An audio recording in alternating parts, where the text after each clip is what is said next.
That's why funerals are important, to help the spirit realize it's dead.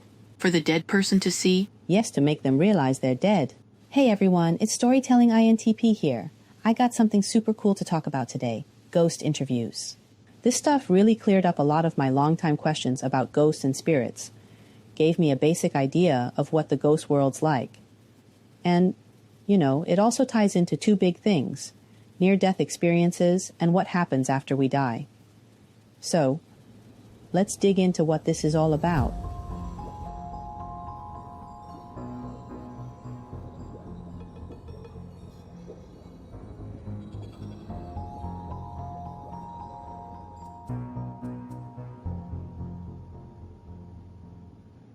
The first thing is, why can some people see ghosts while others can't?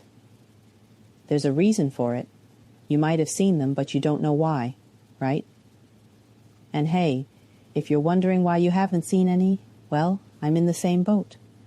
But today, we might just find some answers. Today, I'm also going to talk about why ghosts aren't always scary. There's a reason for that too. Another thing we'll cover in the video is what exactly ghosts are and what they're up to. And the third thing, we're going to look at what sleep paralysis is all about. Oh, sleep paralysis? That's not caused by ghosts? Have you ever experienced it? Why does it happen? There are reasons for all of this. So, this ghost interview we're talking about today, it's not fiction, not a book or a drama, and definitely not a movie. It's a real-life experience of a regular person named Mizusawa, who's in his 40s. He's had this one and only encounter with a ghost in his life, and even asked it some questions. Ghosts can talk? Yeah, they had a conversation, which is why we've got this interview. From this chat, you'll get a pretty good idea of what the afterlife is like. It's really enlightening and makes a lot of sense. This happened over 20 years ago, around 2000. Mizusawa was 20, working at an amusement park in Nagano Prefecture, Japan. He worked the night shift, from 4:30 p.m. to 12:30 a.m. Every night after work, he'd stop by a convenience store, grab something, and chat with the owner since it was late and quiet. One time, he told the owner he was bored at home with no TV shows to watch. The owner suggested he work a few more hours at the store. So, he started working there after his shift, till about 3 or 4 in the morning. He was pretty poor, didn't even have a cell phone. Back then, not every young person in Japan had one, especially in remote areas like where he lived. So one day, like usual, he finishes at the amusement park, works at the store, and gets home around 3 or 4 a.m. He eats something and starts gaming until it gets light. Realizing it's late, he decides to sleep so he won't be tired for work. But shortly after lying down, he feels really uncomfortable and hot. It's only 7:40 a.m. He tries to check his temperature but realizes he can't move. Sleep paralysis, huh? He didn't think it was that at first, just felt like he had no strength to move, couldn't even reach his hand out. He was alone in his parents' old house, and he thought if no one found out, he'd be in big trouble. There was a cordless phone extension over his bed. He managed to grab it and called his girlfriend. He could reach the phone? Yeah, the phone was right above his head, easy to reach, but the thermometer was a bit too far. So, he dials his girlfriend's number from memory, tells her he's feeling really bad, and asks her to come over. After hanging up, he felt relieved, knowing someone would come to help.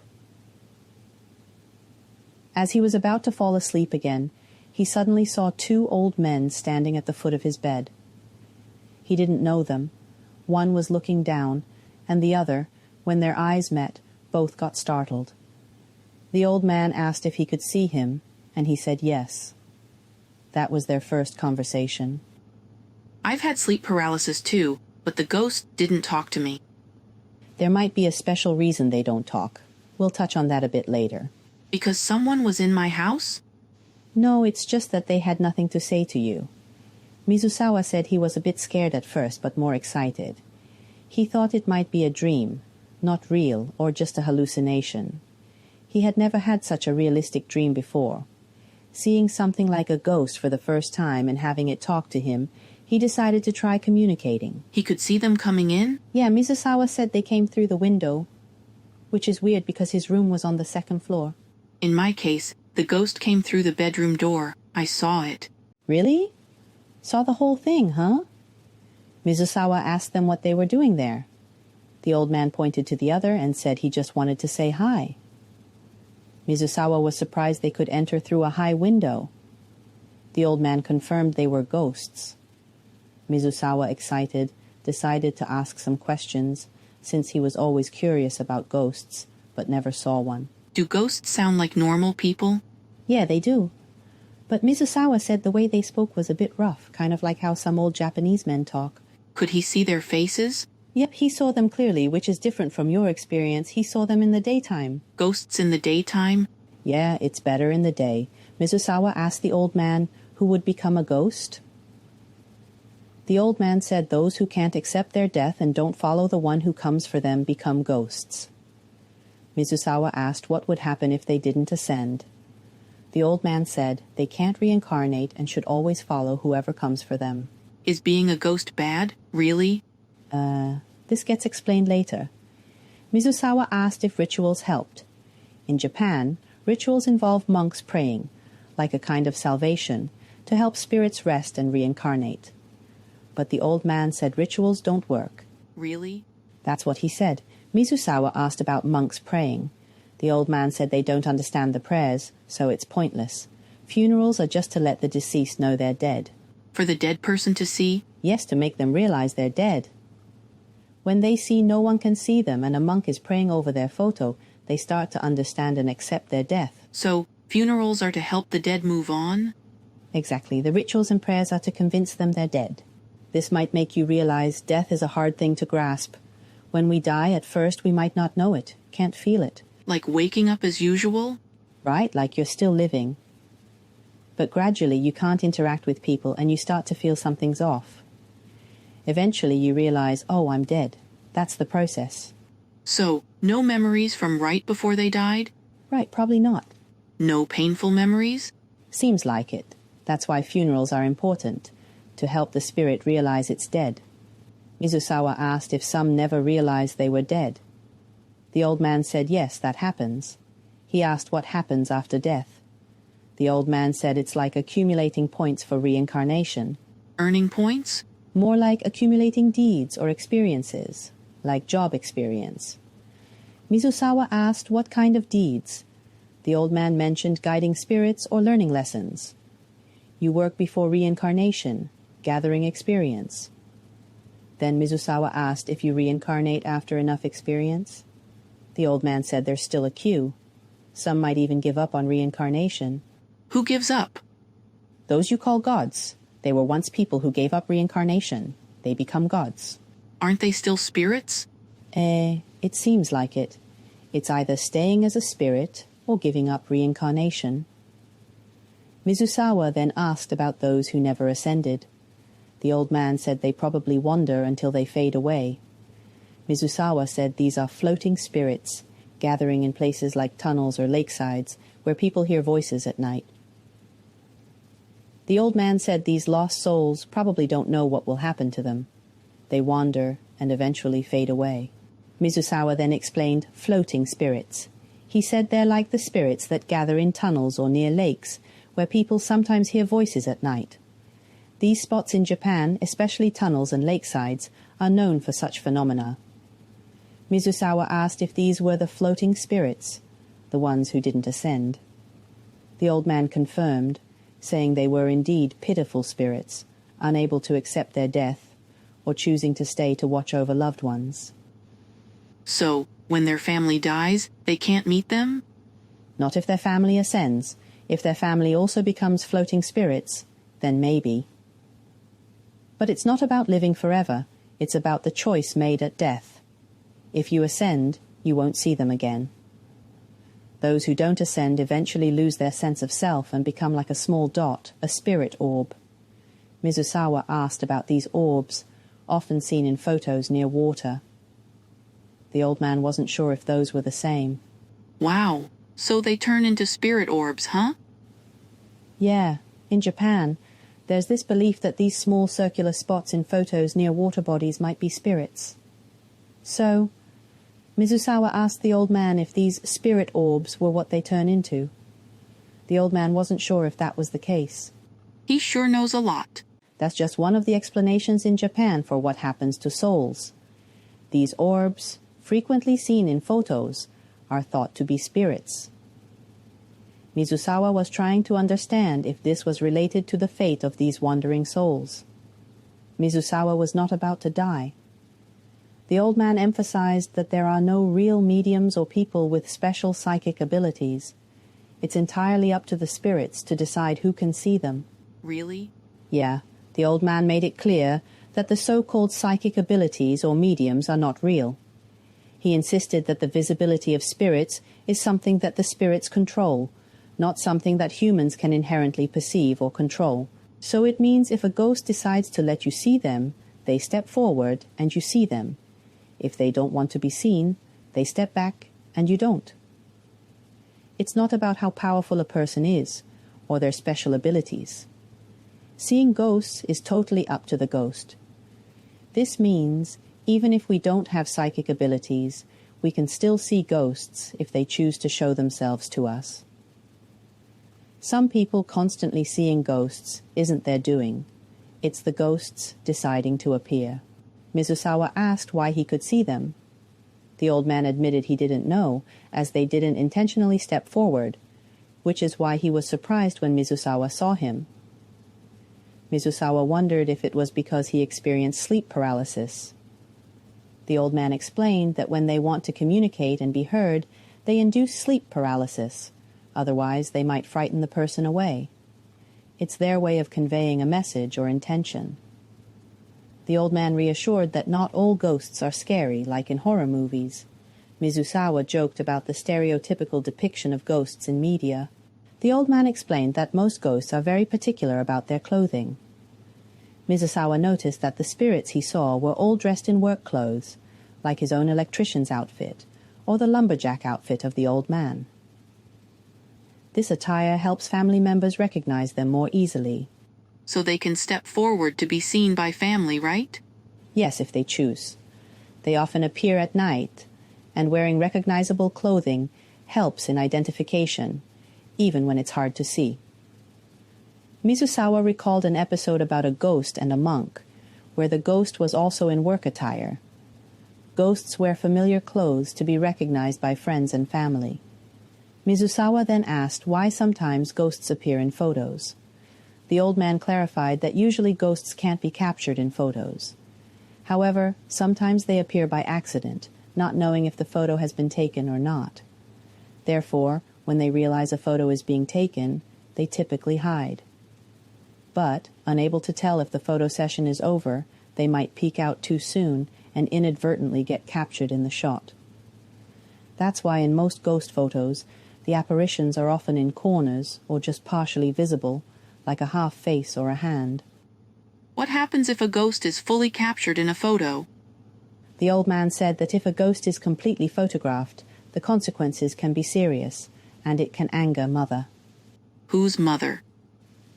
He described Mother as quite fearsome.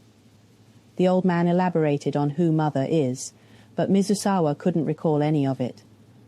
Although he wrote down everything else from their conversation, he just couldn't remember this part. He only remembered the old man starting by saying, "Mother is terrifying." But the rest was a blank. This is why Mizusawa was worried about his memory being altered or incomplete, which is why he took notes right after their talk. Unfortunately, Mizusawa couldn't recall the part where the old man explained about Mother. That's the only part he forgot. The conversation then shifted to the old man's final question, asking Mizusawa if he wanted to leave with them. Mizusawa declined, saying his girlfriend was coming soon. The old man then departed, leaving with the words, "You will live a long life," before vanishing abruptly. Ah, he said he would live a long life, but he wanted to take him just a few seconds ago. Right, he did. I'll try to break it down for you later. Right after the ghost disappeared, Mizusawa heard someone coming up the stairs. It was his girlfriend, asking how he was. He told her about seeing two old men at his feet, talking to him. She joked that he must be delirious. Suddenly, Mizusawa realized he felt completely fine, unlike his earlier distress. So, our bodies react when ghosts are near? Seems like it. Mizusawa quickly wrote everything down. But there's still a mystery about who the two old men, especially the silent one who always looked down, were. His face looking down? That's creepy. Very creepy. The next day, while reading the local newspaper at home, Mizusawa's sister, a nurse who occasionally returns from her hospital dormitory, noticed a familiar face in the obituary section. She pointed out a patient she had cared for. Mizusawa realized it was the same old man he had seen the night before. One of the two old men from last night? Yes, the one on the left. Mizusawa asked his sister about him. She mentioned he was a patient she had looked after. Mizusawa then told her that the old man had appeared to him and asked him to thank her. Mizusawa admitted he just said it, feeling it was what the old man intended, though the old man never mentioned knowing his sister. But the old man didn't mention knowing your sister, right? No, he didn't. It just slipped out of Mizusawa's mouth to thank the old man on behalf of his sister.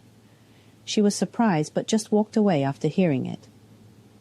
That night, the old man appeared in Mizusawa's dream, truly like a dream this time. He smiled gently at Mizusawa, saying nothing, just fading away peacefully. This expression was completely different from the day before. It felt like a release. With that, Mizusawa's story comes to an end. It could have been a mere dream, sleep paralysis, a hallucination, or a near-death experience. The exact nature isn't crucial. What's important is the explanation about spirits. It suggests that after death, we might become spirits without realizing it initially. Various events, like witnessing our own funeral, might reveal to us that we have passed away. Once we understand this, a figure comes to guide us, and we face a critical choice, whether to follow them or not. This opportunity arises only once. If you decide to stay and not ascend, you can continue to see your family and loved ones. But if you choose to linger, you'll never have another chance to ascend. How many years can I linger? As long as you wish. Initially, you can stay to watch over your family, but when they're gone, and no one remembers you, you'll gradually fade away. So it's like when no one remembers you, you're truly gone. Exactly. Then, like other lonely spirits, you'll gather near tunnels or lakes, listening to the last sound of a mother's womb, eventually disappearing into a tiny dot. Your soul will cease to exist. The choice is yours. So if you hear any sounds near lakes or tunnels, don't be scared. Those spirits aren't harmful. They are just spirits full of love, forgotten by everyone, gathering in these places before they vanish. Seeing ghosts isn't something you can control. It depends on the ghost. So one could go to tunnels or lakesides where there are more spirits? Yes, but ghosts appearing randomly can upset Mother. Who Mother is remains unknown. That part of the conversation was mysteriously forgotten, which is quite frightening. Also, Mizusawa wondered why the old men came to him if they were just visiting his sister. Why would they want to take him away? It seems Mizusawa was in a near-death state. If he had gone with the old men, his life would have ended. His refusal led to the old man's remark about living a long life. These beings, who come to take people away, can seemingly see a person's lifespan. Like the death dates written above people's heads in Death Note? Exactly. If your time is nearly up, they can take you away. But if you refuse, your lifespan increases. The old man could see Mizusawa's lifespan, but couldn't reveal it to him. So, Mizusawa really wanted to know how long he would live. The lesson here is, if someone comes to take you away, it's usually best to go up, rather than cling to the earthly realm. I don't think staying would be so bad. Not bad? Then let's both stay. Let's all stay and tell stories in tunnels. The perfect path might be ascending without reincarnating, becoming a deity.